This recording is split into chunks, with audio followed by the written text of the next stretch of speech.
I'm going to tell you a story, and it's going to involve a video game, and how that one video game can bring people together and complicate their lives. Oh, and maybe a hint of recursion. Welcome to All Your Lives Belong to Us, an Aurora Wasteland story by VaughnAshby. Episode 7, Imani.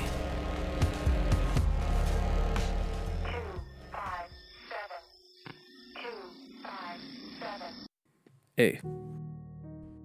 The blast-resistant glass in the doors lit up as something from inside the lab exploded. Fire licked the glass temporarily.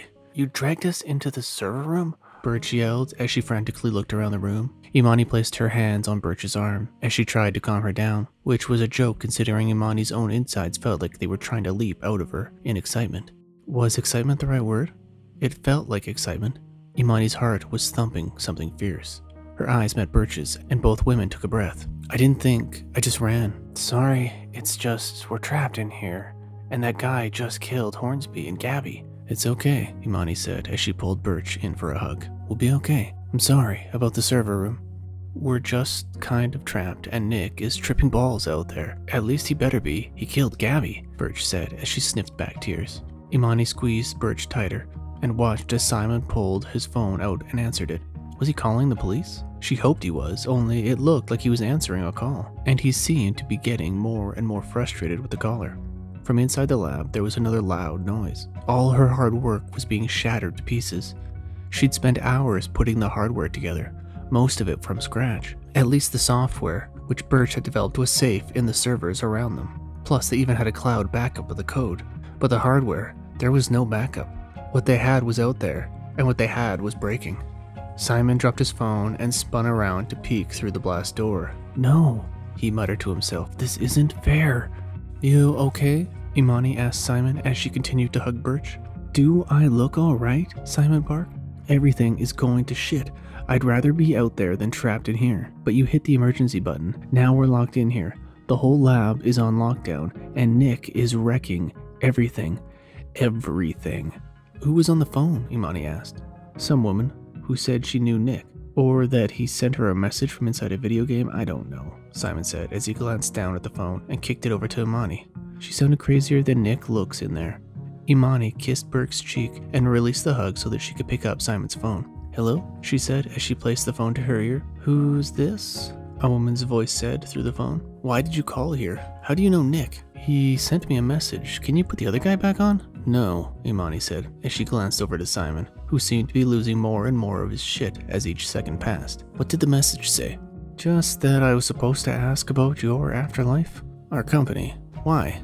"I don't know. I was hoping you'd be able to tell me. If you could just help me." "Listen, Nick, the guy who sent the message, is going crazy right now. We might have broken his brain. He's trashing our lab, and we're in a lockdown because of it. We're currently trapped in the server room, so helping you isn't high on our list of things to do.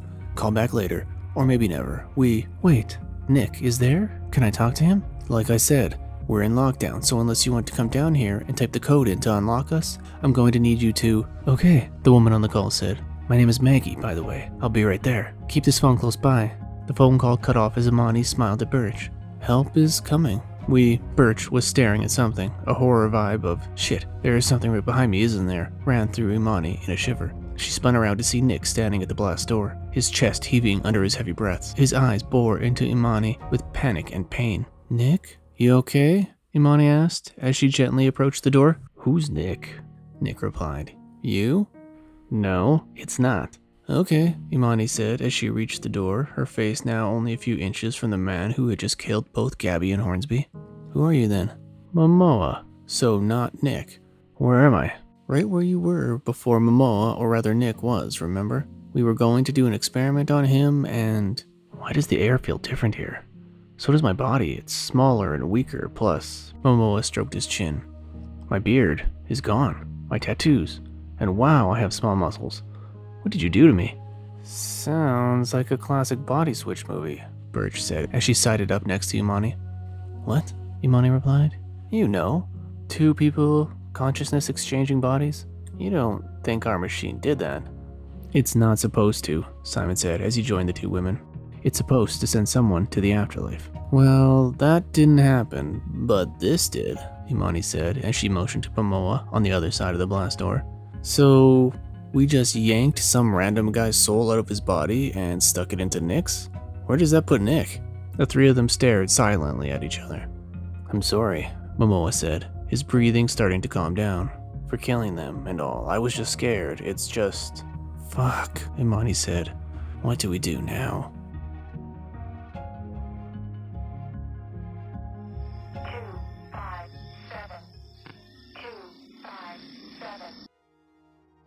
B. So, Nick said, clearing his throat to buy his brain time to process what was happening. What are you doing here? He asked as he stared at Faraday from the rubble that used to be his house. Last I saw you, you were stumbling back to your hotel room, wicked drunk and babbling on about some invention you were making, which you said I should volunteer for, which turns out was a terrible idea. So I feel like a ball flick is in order for you, good sir? I think the question is, what are you doing here?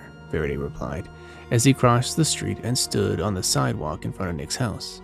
I have no idea what I'm doing here. You sent me here, Nick replied, as the way to the proton pack backpack thing, which was starting to weigh on him. He really needed a better name for it. He stepped through what used to be his front door and headed down the front path towards Faraday. Do you have any idea where I am? Because I've died a lot, and it's really strange seeing you here in front of what I think was, maybe a copy of my house. Your house, Faraday said as he glanced down at his shoes. Nick, we're standing in the rain in front of a sushi bar. My feet are soaking wet. Do you not feel the rain? Rain? No. Sushi bar? No. So you can't see my house? No. Well, that's bizarre, but sounds about right for the day I'm having, Nick said as he placed the proton pack down and sat next to it. The stupid thing really did look like it was designed by a fancy phone company. iPack, Nick blurted out, excited by the term he just invented. What? Faraday said, confused. My backpack, it. Can you see my backpack? No. Farts. This is really getting annoying. So what's the deal? Why can't I see you? Faraday shrugged and sat down next to Nick. Why can't I see you? Don't do the answer a question with a question thing. Sorry, it's just... I was just having sushi with Maggie. And... do you remember Maggie? No, Nick replied. Should I? No, I guess not. Either way. I was out for drinks because of... Wait, hold on a second. You shouldn't know me. You said you saw me at a conference. I haven't been to one in decades. I most certainly didn't give money to anyone. And you shouldn't know me. I'm going to be honest. A lot of that went over my head. Why should you not know me? Because I was just out to mourn the death of your wife, Lemon, Faraday said, as he again looked at his shoes. I'm sorry, Nick. Lemon? How do you know Lemon? And I've been mourning for months. What's the big deal? She only died earlier today, Nick. No, that's not possible. I think I would know if my wife died this morning. This morning, I went to that stupid Your Afterlife place that you sent me to that you said they could help me, and I just want to see my wife again. They were supposed to help me, but here I am dying over and over again, and I'm not closer to finding her. Nick, Faraday said as he placed a hand on Nick's shoulder. Listen, I want to help you, but I fear time for us isn't aligned. I think you're ahead of me on this curve. I'm lagging, and I'm sorry for Lemon. Forget this, Nick said, getting to his feet. I'm done. Done, Faraday said, looking up at him. With? All of it. I'm just going to walk out there and go home. I'm out of the tower, so that's a plus. Maybe Lemon will find me again, but Nick shrugged and started walking down the street with purpose. Watch my iPack back thing. I think there's a couple people in it. Faraday replied, but Nick didn't hear any of it. He was done. If he had to walk forever to find her, he would. There was no one to stop him. No Remy, Gabby, Lime, Baker, that guy that offered to kill him. No one. Nick marched down the street away from Faraday. But with each passing step, the world around him started to look off. It took a while for him to figure out how. But once he noticed it, it was impossible not to see. The further he got from his house, the more pixelated the world became. At first he barely noticed it. But now, the homes looked like they were being built from cubes a foot around. Even the ground and sky seemed to be following the same pattern. By the end of the block, most homes were only made up of maybe 2 or 3 blocks. Clouds floated through the dark sky in cube form. It was then that he noticed that his hands were cubes as well. No fingers, just a block at the end of each arm. Nick yelped and turned around to see how Faraday looked. which, from where Nick was at the moment, was hard to tell. He looked like a couple cubes stacked on top of each other, sitting on the sidewalk. Nick opened his mouth to speak, but nothing came out. He felt around his face with his cube hands as best he could. It appeared his head was also in cube form. There was no mouth to speak of. Nick couldn't bring himself to check what was happening down south in his pants. He feared at best his manhood was a string of cubes, which, for the record, is not what any woman wants. And at worst, and most likely, his average at best dong was gone. Yeah, he wasn't going to check that. Instead, he sprinted as best he could, with cube feet and legs back towards Faraday, the world around him upping its resolution with each step. By the time Nick got back to Faraday, everything was normal. Well, except for Nick's breathing. It was off the charts terrible. Then he remembered he was supposed to be in Momoa's body and wondered if his lack of cardio was Momoa's fault. Do I have muscles, a beard, and basically look like a rock star superhero? Nick asked as Faraday got to his feet. No, Faraday replied. Should you? I don't know. Maybe. What brings you back? Everyone keeps telling me I'm not in a video game. But I was down the road and everything got super pixelated. I'm talking Minecraft level graphics. Like, I don't have a dick because I'm square like Steve graphics. Was it like that here?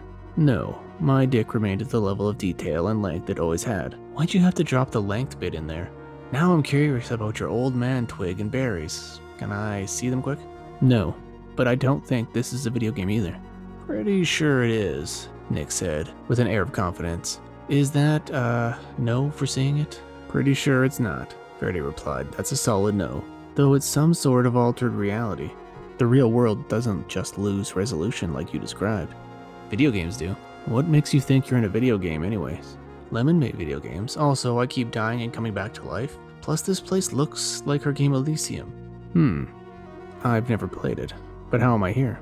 I do think you're right. This isn't a normal world. Did it act like this before I got here? The resolution, I mean.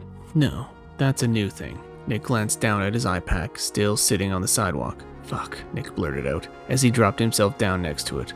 I was in my house, with some, I guess you can call them friends. Anyways, I had this strange thing happen where I saw my buddy, Simon, for a few seconds. He's the one who sent me here initially. Simon, from your afterlife? Faraday asked, interrupting him. Yeah, do you know him? I mean, you funded his experiments and fixed his machine, but... Wow, yes, I know him. But I didn't know he was involved with your afterlife. I thought it was just Gabby. I worked with him years ago, back when his son was still alive. He was trying to cure him. I believe it was cancer that the boy had. Simon had run out of options and turned to the strange and weird. I had a post about it and how I'd saved my buddy's wife from cancer once. It was decades ago. I am not sure you could really say I cured her. What? It's a long story. But it boils down to Simon asking me to save his son in a similar fashion. It didn't work. I tried the same experiment on both of them. Wow, this all makes so much sense now. Gabby developing the tech similar to what I'd built was likely based on what Simon had learned from me. It's too clear now. Is it? Nick asked, looking up at Faraday. He felt like a kindergartner hearing the numbers for the first time. I'm confused as whatever the most confusing thing in the world is. That plus 10. Oh, and I'm pretty certain I'm actually in one of these bad boys, Nick said as he patted the iPad next to him. He's right, a voice said, startling the two men. Nick jumped to his feet and half hid behind Faraday. A young boy stared back and forth at the two men. Hi. Hi, Jay, Faraday said as he lowered himself down to the kid's level. Does your dad know you're here? 257. A. The train ride, followed by the bus ride to the office, went by in a fraction of its normal time. Kenneth was lost in thought. All of it about Simon. Simon would never admit just how worried he was about today. Though, to be fair, Kenneth knew he could read Simon like he wrote report code, which was to say very well. By the time the bus doors opened and Kenneth stepped out of the bus, Simon would likely already be at work. Kenneth thought about phoning him, but he knew that once Simon dug into work, he didn't like being interrupted. Though neither did Kenneth. They were similar that way. As Kenneth reached the front door of his office, he glanced back at the city's downtown core. It glistened in the rising morning sun. From here it looked so small, but it wasn't. It couldn't be. Simon wouldn't work somewhere he deemed unworthy. Quit hogging the doorknob, a woman said as she shoved Kenneth out of the way. Kenneth stumbled and caught himself. Sorry, didn't mean to actually shove you that hard. You okay? The woman said. You seem to be lost in thought. It was Vanessa, or Van as she liked to be called, one of Kenneth's co-workers and only friends at the office. Today's the day Simon does his first human test. Shit, you should have taken a sick day. You know, to be with him and all? I thought about that, Kenneth replied. Lying through his teeth, he knew Simon wouldn't want him anywhere around him today. He'd be too focused and in maximum asshole mode. But who would watch over you if I wasn't here? Van shrugged. Excellent point, sir, she said as she pulled the door open and held it like she was Kenneth's doorman. After you, my liege. Kenneth laughed and quickly stepped through the door. You know, Ken, Van said, catching up with him. I had a thought. Did you ever notice that your boss and lover have the same name? What? Simon, our boss, and Simon, your dreamy hot but also into dudes lover, they have the same name. Do you ever feel strange calling out the name Simon when you're, when I'm what? You a top or bottom? Van asked. I don't know if I've ever asked you that. And as a friend, I feel like I should know that. We're not that good of friends, Kenneth said, as Simon, their boss, rushed past them with a courtesy good morning. Well, Van asked again. Bottom, and I'll be thinking about that now. Thanks, Van. Anytime, buddy, Van said as she waved bye to Kenneth and headed towards the kitchen for a coffee. Kenneth liked Van, he really did, but she had a way of getting him all riled up. Kenneth's thoughts trailed off as he reached his desk. A modest, sleek, and clean bouquet of blue flowers sat waiting for him. A card with the word Kenneth was tucked between two blossoms. Kenneth tucked his bag away, sat at his desk, and started his computer, then pulled the card out. He smiled as he read it. It was from Simon, his lover, not boss. Fucking Van. The card simply said, I love you, Simon. Kenneth stared at it as tears welled up in his eyes. He quickly tried to sniff them away, but it was too much. How was he supposed to go on about his day as like normal when the man he loved was running a life-altering experiment across town? He knew he shouldn't be there, it wasn't good for either of them, but that didn't make it any less easy to get through. It was sweet that Simon had sent him flowers. Thoughtful, really. A tear broke free from Simon and streamed down Kenneth's face. Embarrassed, he quickly got to his feet and rushed to the washroom. The cubicle farm he passed through was busier than he'd hoped, but no one paid attention to him. And he rushed through the office into the kitchen area, where Van waved at him as he passed, with 2 cups of coffee in her hands. Kenneth could tell that she could tell that something was off with him, but he also knew that she knew better not to follow him. Instead, she just smiled as he ducked into the washroom, just down the hall that had the man-shaped figure on it, which was almost the size of the door. The usual comforting large gray tile and cheap fake green glass and vases everywhere normally comforted him. Today, it felt like it was the opposite. Today, he just wanted everything to be over. He ducked into the last bathroom stall, just as his tear dam broke and he sobbed uncontrollably. The toilet creaked as he sat down and reached for toilet paper to wipe his eyes. You okay? A voice said, startling Kenneth. He thought the bathroom was empty. He would have tried harder to hold his composure if he'd known someone was here. I'm fine, I'm fine, Kenneth replied. There was a long pause as both of them processed Kenneth's blatant lie. The crying doesn't make it seem like you're okay, the voice continued. Kenneth didn't recognize it. Maybe it was someone new. I just should have taken today off. I'm worried about someone. My dad always says just to call someone if you're worried about them. Kenneth laughed. He sounds like a smart man. He is. It's probably why you like him so much. There was another pause, this time longer, as Kenneth processed what he was hearing. What do you mean, I like your dad? Simon, my dad. You love him, and he loves you. This isn't funny, Kenneth said as he jumped to his feet and threw the bathroom stall door open. Did Van put you up to this? Because she... Kenneth paused as he kicked open the bathroom stall next to him, only to see a boy around the age of 12 sitting there, a calm look on his face. Who are you? Kenneth asked as he adjusted his glasses. I'm Jay. My dad is Simon, the boy said. Just to be clear, you mean my Simon, right? Not my boss, Simon. I don't know who your boss is, but my dad loves you and you love him. It's why I'm here. Okay, but Kenneth paused, unsure of how to say his next words. Simon's son died of cancer. Try not to get bogged down in the details of it all. I don't know how long I have. I had to wait for a connection to present itself. And it seems my dad is too stressed or something to be able to ghost with him. Ghost? Are you reaching out from the afterlife? Kenneth asked, his glasses nearly sliding off his nose at the thought. Does Simon's machine work? The boy laughed and exited the bathroom stall. You're funny. I see how you could make that mistake. Yes, I died, but I'm not in the afterlife, and the term ghosting is taken from video games. It's a way of cheating in games where players are privileged information they shouldn't have about other players. Video game. Yeah, I'm ghosting you right now. Okay. I mean, I understand you wanted to talk to your dad and... I need you to hold on for a second. I don't know how long I have. Can you tell my dad that he needs to get to plan B or path B? I can't remember the exact term. Something about B. Can you tell him that, please? Sure, Kenneth said, as he stood there staring at the ghost of the man he loves' dead son. This is very strange. You're telling me. It gets weirder from here, so just hold on. Okay. Thanks for being so great to my dad. I like that he's happy. Another fresh tear broke free and streamed down Kenneth's face. Thanks, Kenneth sniffed. 257. 257. B. Both Faraday and Nick stared at the boy standing in front of them. Up until now, they had been alone, and given Nick's certainty that they were inside of one of those iPack things, seeing someone else seemed odd. So you're saying his dad is Simon? Nick repeated for somewhere between the 5th and 10th time. Yes, Faraday replied again. And he died? Yes, Faraday said again. But what's he doing here? And most importantly, why can I remember Simon now? I didn't remember him before, or how I got here. How is it I can now? Something happened, the boy Jay said, interrupting the two men. Do you know where you are? Kind of, Nick shrugged. I think we're inside one of those things, Nick said, as he pointed to the iPack sitting on the sidewalk. That's correct. And why are you here? Faraday asked. Because this doesn't seem possible. They don't use these things much because of a flaw in them. They allow you to ghost to the other side if desired. Ghost to the other side, Nick blurted out. That sounds creepy and scary and not a fan of that. It's okay, the boy said. You don't have to be afraid. You're already doing it. I am? Faraday pointed his finger at Nick, then back at himself, then repeated the process faster and faster. What do you think we're doing, Nick?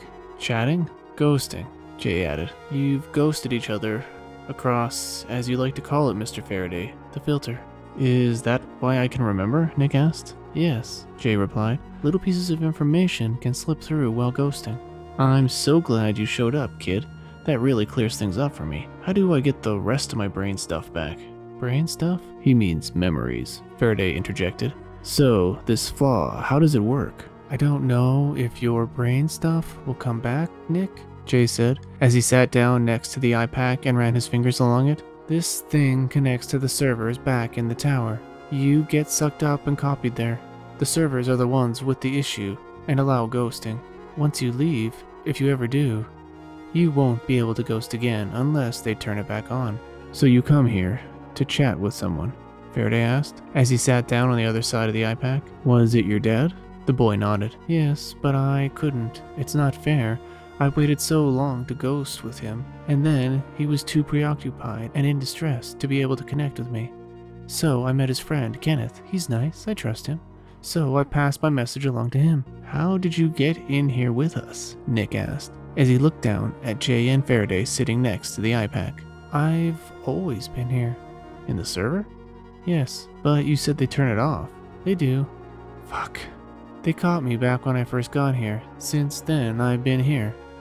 And I've had to wait for the system to turn back on. It's been unpleasant. I'm sorry, Faraday said, putting his hand on the boy. Maybe we can get you out. It's okay, the boy said as he wiped away a tear. My dad is coming for me. Simon is coming here?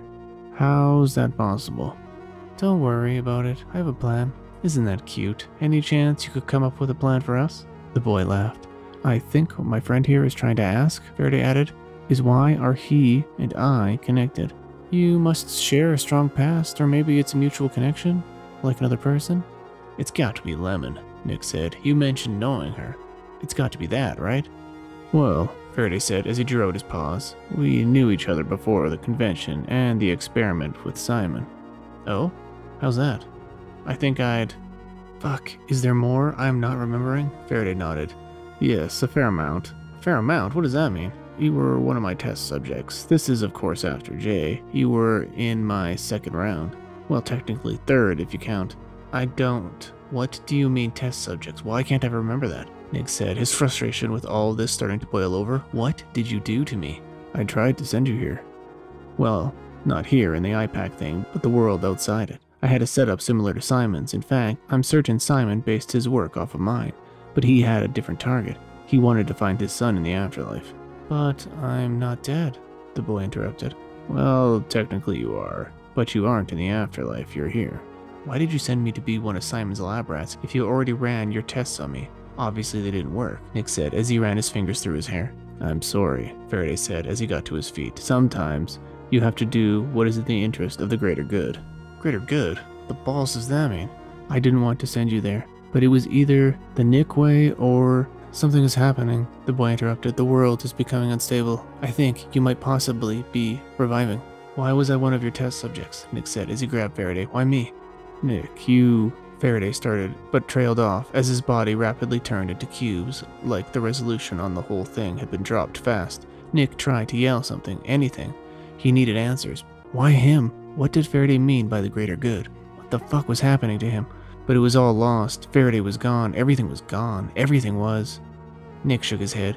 He was lying in a bathtub that looked like it was older than time. Rust and all kinds of gross, moldy things stared back at him.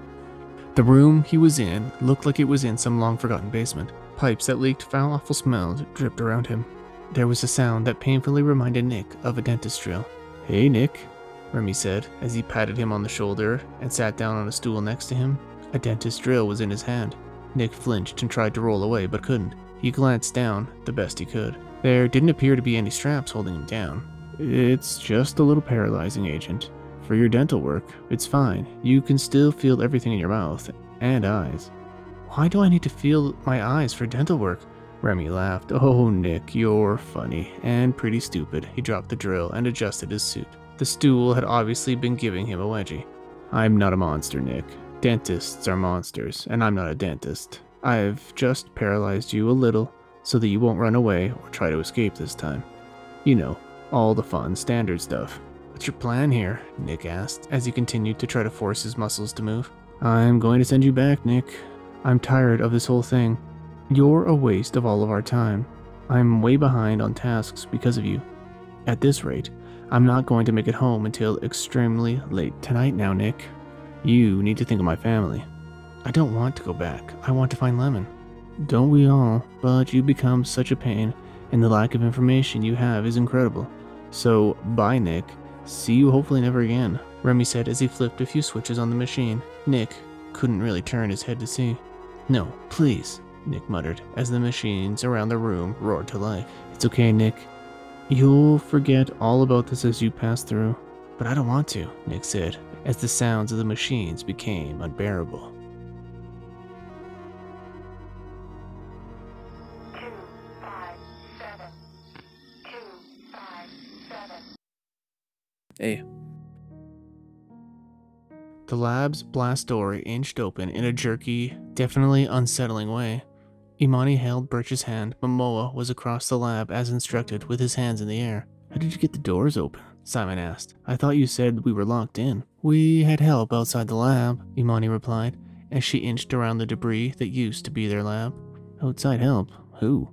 I'm sorry about your lab and all, Momoa interrupted. Do you think you can send me back now? I need a second to see how much damage you've done, Simon replied. Sorry, Momoa repeated. So am I. What happened wasn't supposed to happen. How's it looking? Imani asked as she knelt down to look at what used to be her workstation. The monitors were broken, smashed to particles. She poked at her computer tower. The case was dented and took considerable force and leverage to crack open. What greeted her inside was a processor, memory, slaughter, but none of that was the pressing issue. She peeled the motherboard out of the way to see the computer's hard drive. It stared back at her, almost untouched. Look, she said as she tried to cheer Birch up. The hard drive is okay. But, Birch pointed to Gabby's body. It laid in the middle of the lab, next to where the dental chair used to sit. Now it sat across the room. Imani grabbed her and pulled her in for a hug. I know. How can we even consider helping Nick? Birch replied. He killed Gabby and Hornsby. That's not Nick, Imani replied, matching her whisper. Aren't you curious what happened? We pulled the guy from another reality or dimension or whatever it is. I don't care, Birch replied. He killed my friend, she yelled. as the new batch of tears streamed down her face. Why aren't we calling the cops or military or X-Files or whoever needs to show up to arrest him? He killed our friend, she repeated.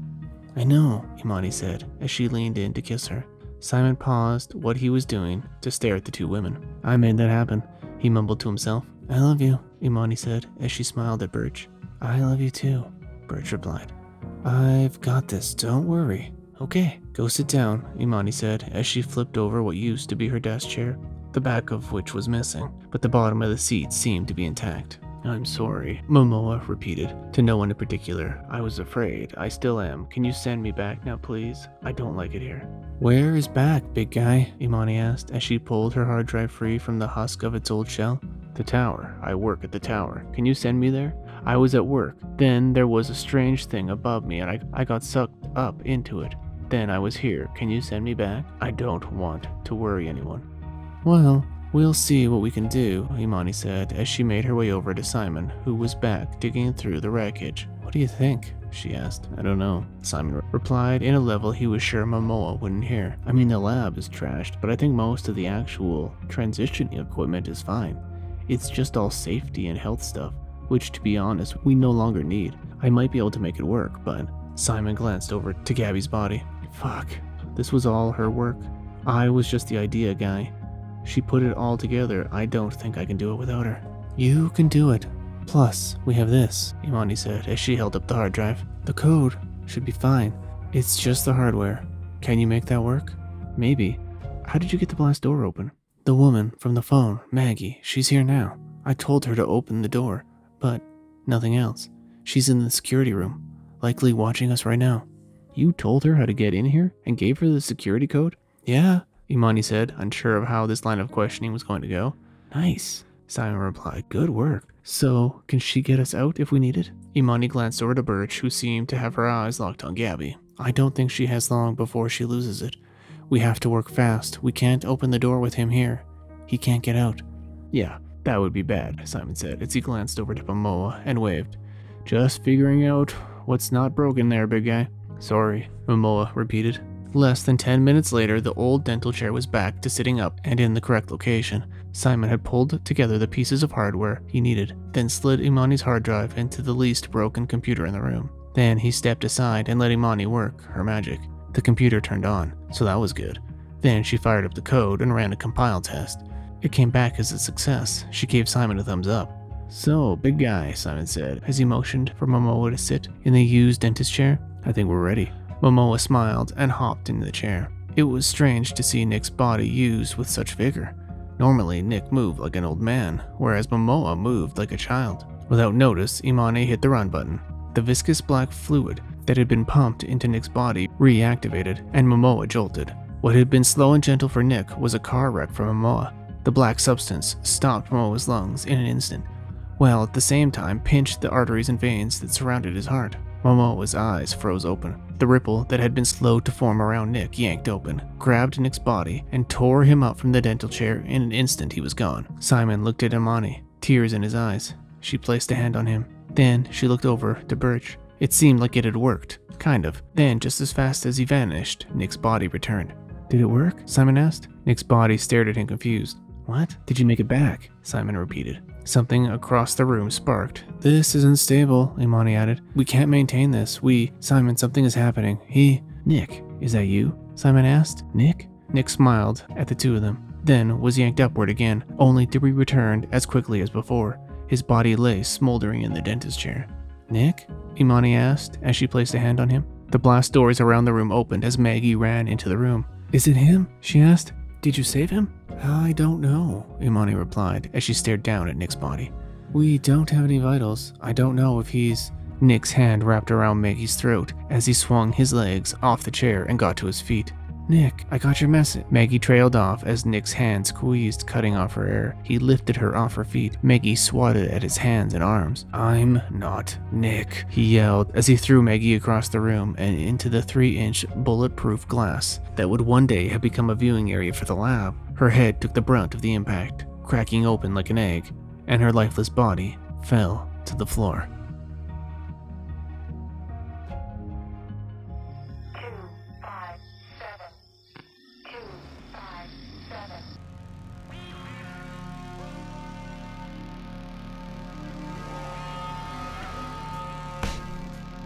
Hey, my name is VaughnAshby. I wrote this. If you liked what you heard, head on over to VaughnAshby.com/free and pick up a free novel or a bunch of other free stuff.